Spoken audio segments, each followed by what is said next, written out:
You ask Tiger to calculate. This deals with finding the midpoint between 2 points. The midpoint between the 2 points is 28.5, negative 21. Let's solve it step by step.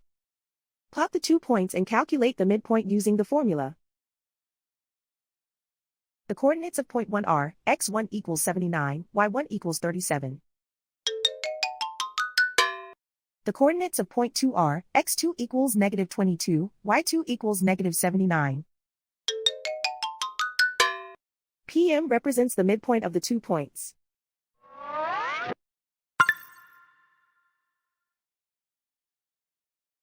Use the x values in the midpoint formula to find the midpoints x. x1 equals 79.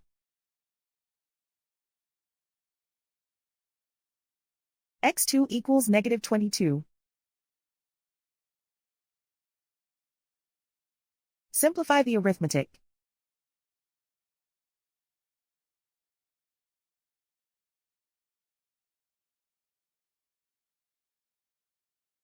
Use the y values in the midpoint formula to find the midpoints y.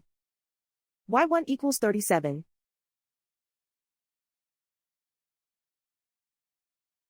y2 equals negative 79.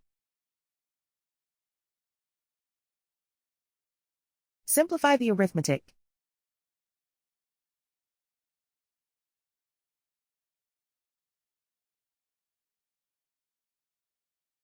And so, the midpoint is 28.5, negative 21.